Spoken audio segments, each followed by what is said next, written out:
My name is Ron, and I am the lead pastor of Vitalpoint Church. And today, we are going to wrap up our Holy Habit series.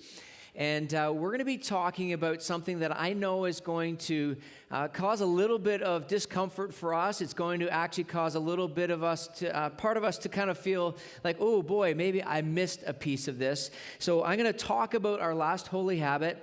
And then at the very end of the service today, we've got one more song for us. After the closing song, I am going to just share an important announcement as it connects to going back to in-person gatherings after Easter.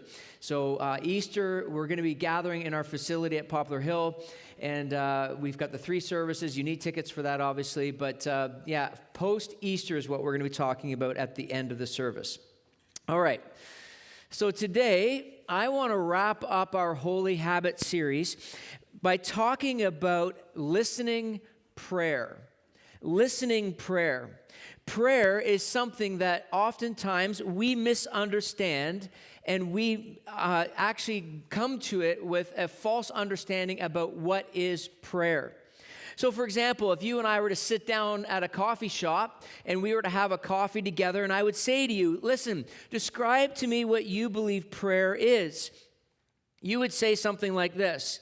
Prayer is about bringing my requests before God. It's about bringing my concerns. It's about bringing my troubles to Him. And oftentimes it is followed up with the expectation that God will answer according to how I need God to respond. Now, there are pieces of what I just said that we would be able to agree on. We go, yes, absolutely. Prayer is about bringing our stuff to God. But what if I were to say to you today that that's not the full picture of prayer? What if I were to say to you today that part of prayer is actually sitting back in the relationship with God through the person of Jesus Christ and simply saying nothing, just listening? How would you respond to that? How would you feel about that? Have you ever watched an older couple at a restaurant? Maybe you identify the fact that, yes, they're up there in years, and you can identify somehow that they've been married for a very, very long time. If you observe them and watch them, you'll probably notice that they can sit for a long period of time without talking.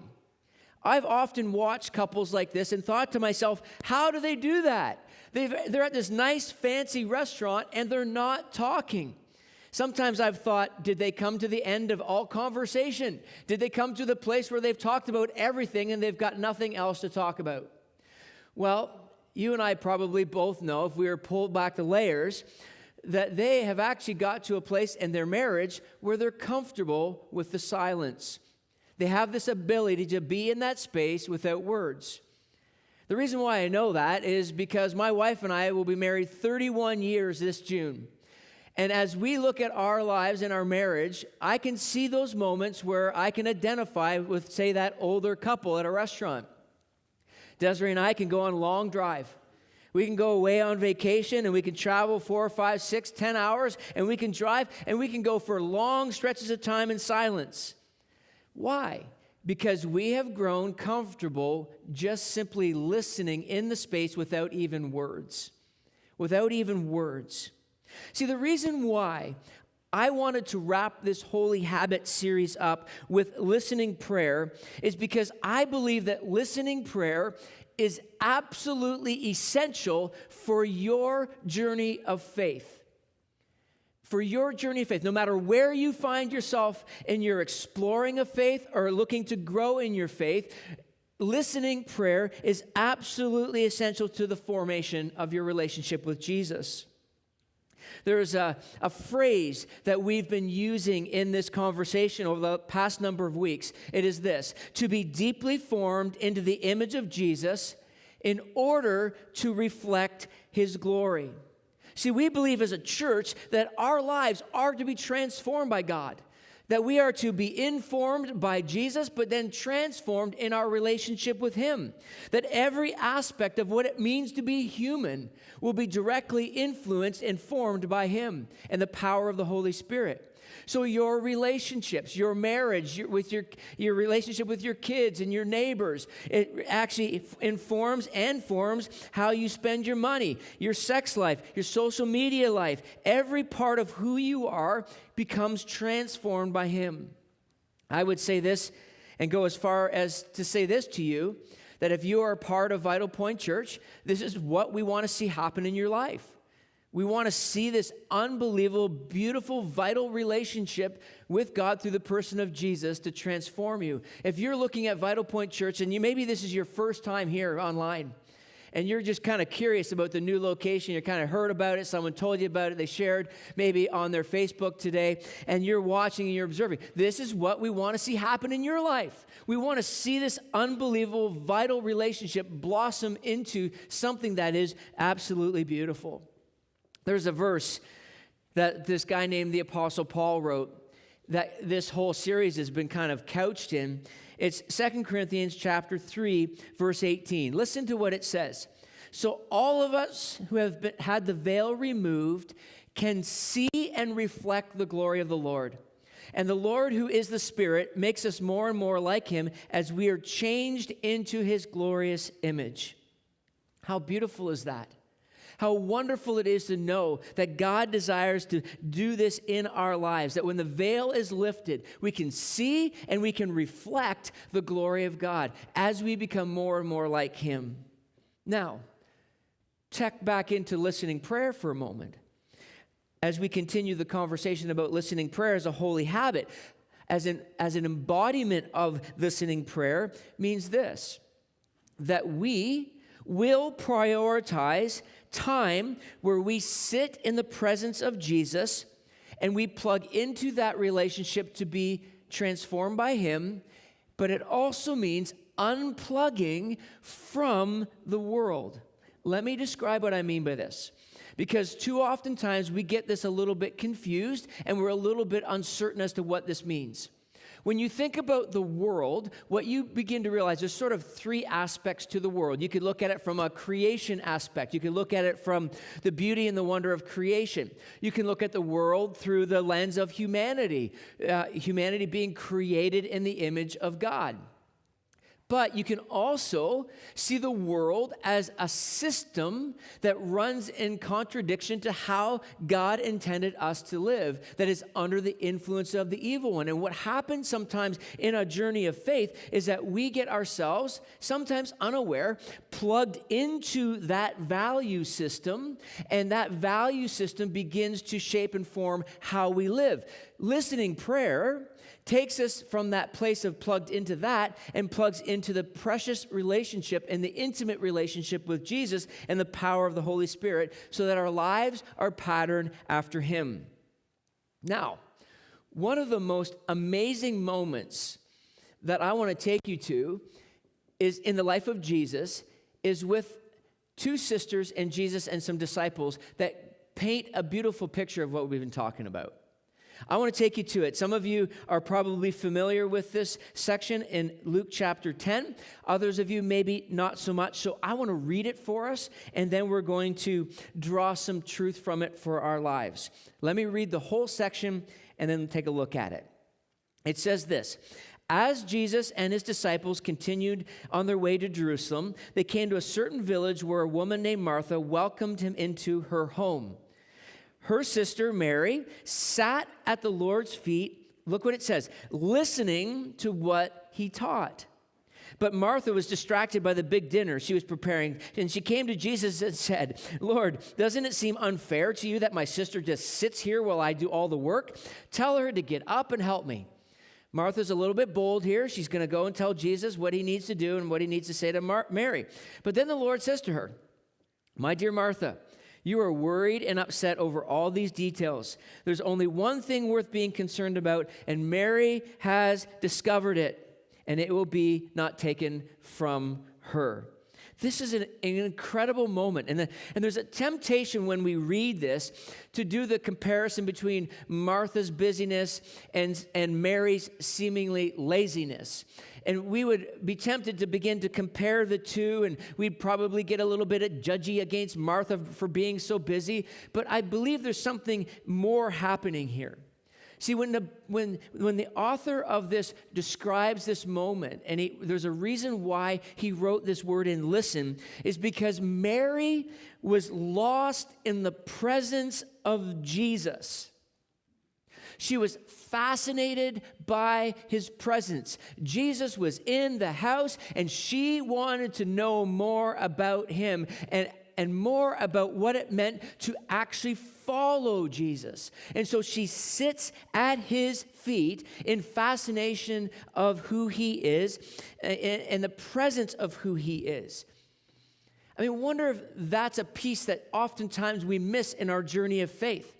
Oftentimes we miss this idea that we can actually be fascinated by Jesus, that we can be intrigued by Jesus, that we simply just long to be in the presence of Jesus, which is a little bit contradictory to how oftentimes we live our lives. We often try to approach God with our arms waving, and we're trying to fill in the space. So when we're thinking about prayer, sometimes what we do is we try to fill all that space in with words.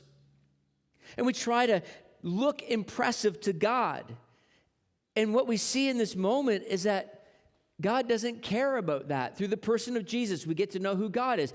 Jesus just simply sits in that moment and he begins to teach. Martha is upset. She's bothered by this, but yet Mary just simply is in the moment. See, one of the things that I wonder what happens to us when we listen in prayer is this. Listening in prayer keeps our inner world in the right order.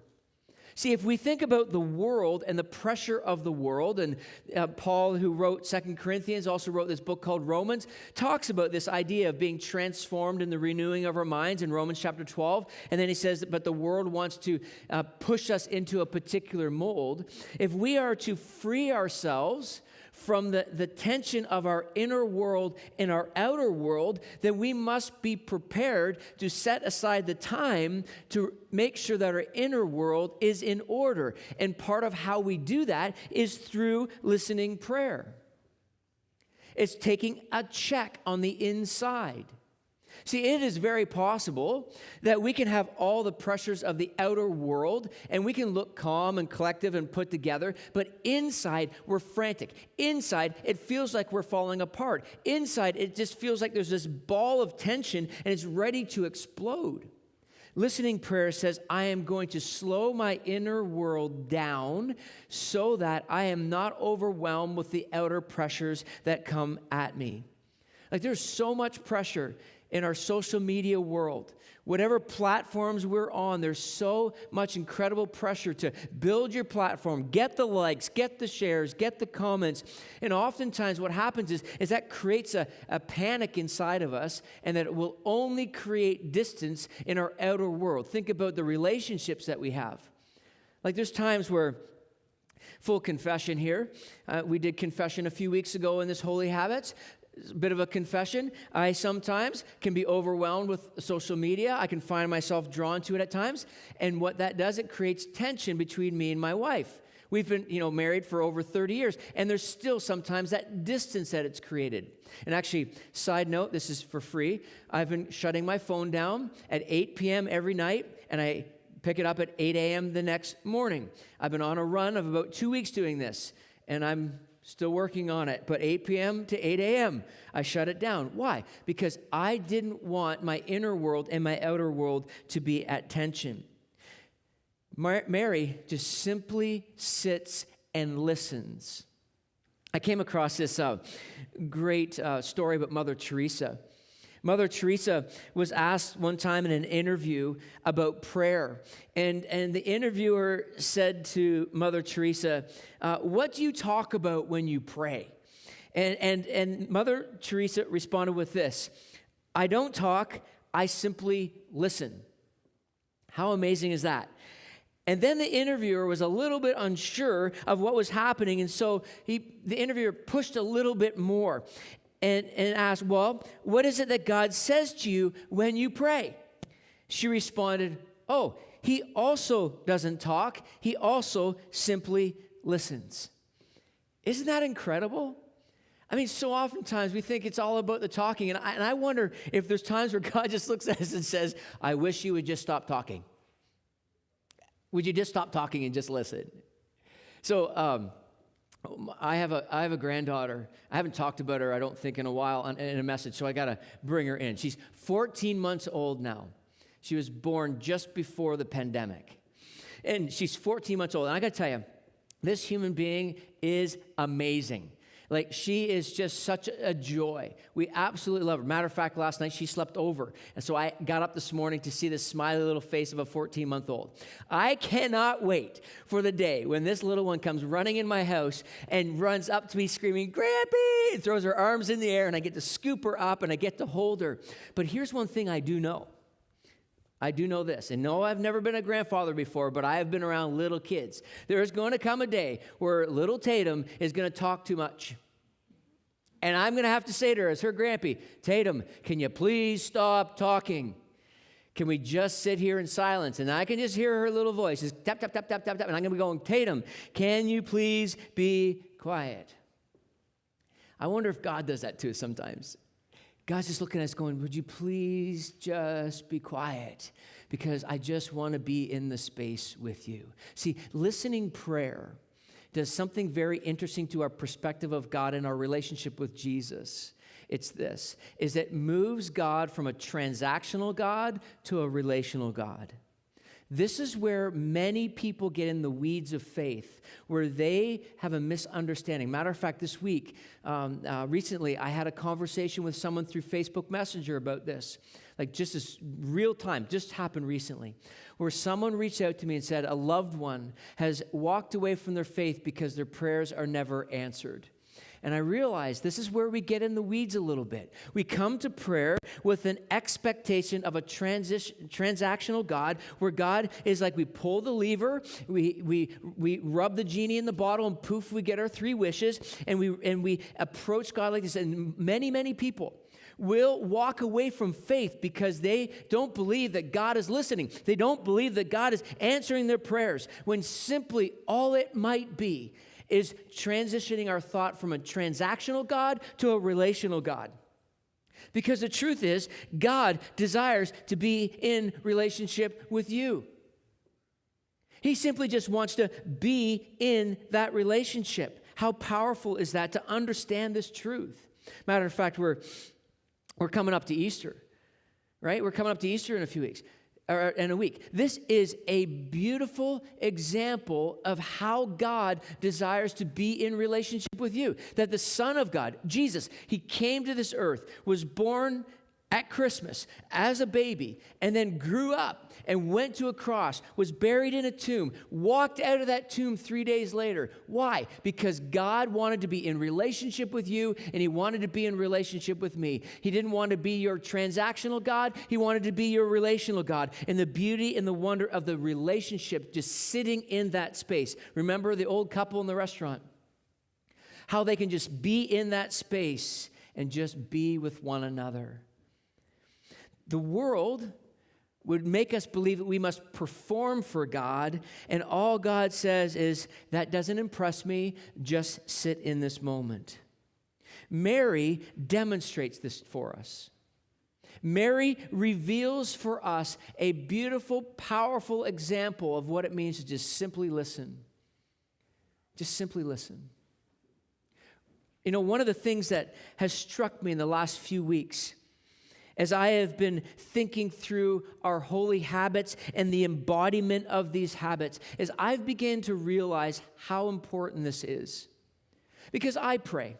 I pray like many of you probably pray. I come to God with all my words. I actually come to God and I journal at times. But over the last few weeks, one of the things that I've been doing is I've been just simply carving out a few minutes each day to simply just breathe and breathe in the moment and just let God know that I am here and I don't have any words. I'm just in this moment and I don't want it to be disturbed. As I've been doing that, there's been sections of the Bible that have come into my mind as I've just sat in the silence.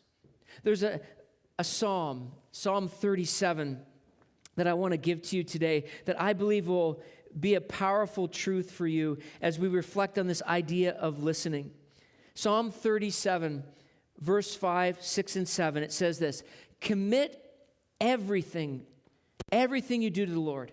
Trust Him, and He will help you. He will make your innocence radiate like the dawn, and the justice of your cause will shine like the noonday sun. Verse 7, be still in the presence of the Lord and wait patiently for Him to act. Don't worry about evil people who prosper or fret about their wicked schemes. How powerful this truth is. He says, just commit everything you do. Just trust in Him. Sit in this moment and be still in His presence. Listen and wait patiently for Him to act. See, there's a difference between expecting God to respond and an expectancy of God to respond. See, when I expect God to respond, it's me putting my request on top of Him, and I just desire Him to answer the way I want Him to.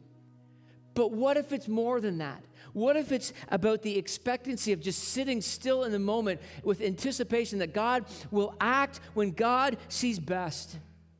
That God will respond when He knows it's best to respond. That's why verse 7, the first part of it, is so key.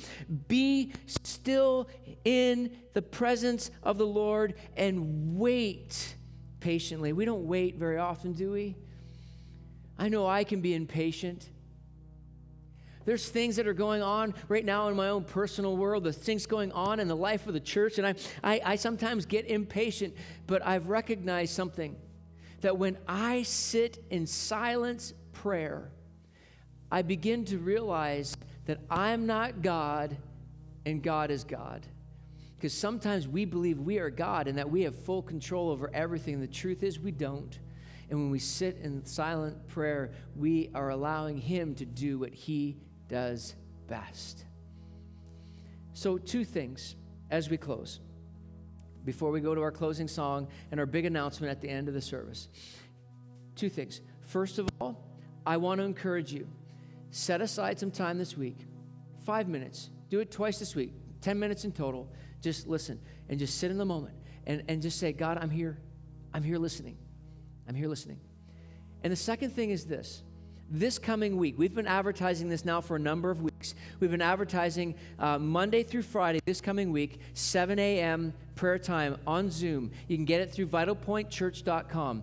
And you don't have to be a big prayer warrior. You don't have to even say anything online if you don't want to. You can just simply listen. We're going to walk through some prayer items and some prayer elements this coming week online, vitalpointchurch.com, and we're going to be able to walk together this way heading towards Easter. So personally, just carve out those 5 minutes a couple times a week, and then join the Vital Point community as we pray together and prepare for Easter. Mary left an incredible example for us, a great picture of what it means to sit at the feet of Jesus. I don't know where you're at in your journey of faith, but my prayer is that as we close this service, God will speak to you by His Spirit, draw you to Himself, and reveal the things that He has for you in this moment. May this song wash over you.